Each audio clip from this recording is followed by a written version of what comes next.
A twisted superhero movie produced by Sony, full of horrific images and tone. I feel like I've seen this before. Oh, several times. Yeah, I don't know. If I were Sony, I'd focus on my own superhero properties before I go satirizing the other guys.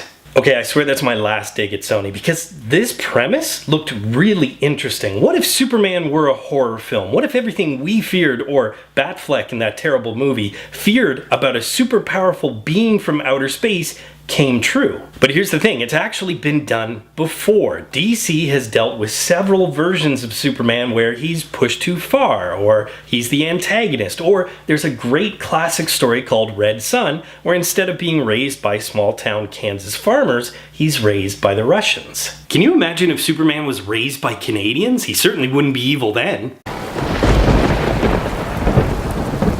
I stand corrected. What a monster. God, he must be from Ottawa. And there are a lot of little brilliant moments in Brightburn that I feel will go largely missed. Now, the visual comparison is fairly obvious, and it has been ever since the trailer for Brightburn has been released. It seems that they purposely reshot some of Zack Snyder's Man of Steel. See, Sony, DC, and Warner Brothers can make a horror-filled Superman movie all by themselves. But as I was mentioning, it's the little touches that really make this movie. There's one scene specifically where Brandon, our hero, is actually discussing the differences between wasps and bees, how wasps are naturally aggressive and how sometimes they even force other insects to raise their young. Clever little bit of subtext. There's subtext about nature versus nurture. There's subtext about a boy becoming super aggressive when he goes through puberty, becoming a sexual predator, not dealing with emotions properly or maturely, and how his relationship with his father can inevitably change. Basically, he's a super aggressive white kid. Is that why they call them wasps? Hell, they even made that creepy mask thing that he wears out of his childhood blanket, much like they do with Superman's costume in at least one version of the comics. But you know what? For every moment of brilliance, there was a moment that took me out of the film. And I'll give you one specific example. The sheriff of Brightburn, investigating all these violent accidents or murders or disappearances, notices that symbol that Brandon puts on the windows that you see in the trailer. That's not really a spoiler. But the fact is, suddenly he jumps to the conclusion that that must be Brandon Breyer, a 12-year-old kid.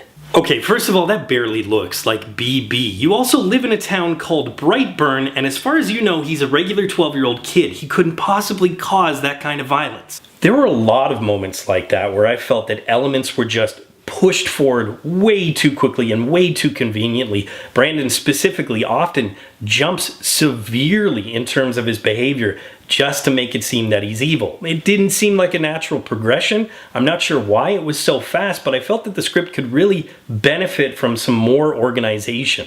And in fact, I don't really know how much credit to give the Gunns when it comes to this script. How much of that subtext was on purpose? How much just kind of fell into place? Because as much as I love the subtext, and I actually praise part of the script, I also feel that they could have taken that subtext, dived a little deeper, and made it something truly special. But of course, we wanted to go see this movie because the trailer promised a very interesting premise. And this film delivers exactly what it promises, but I gotta say, it is another case of the telltale trailer, which is really too bad. I hate when movies do this, but with this one specifically, it gives you a lot of the best moments in the movie. You've pretty much seen it all by the time you watch the hour-and-a-half film.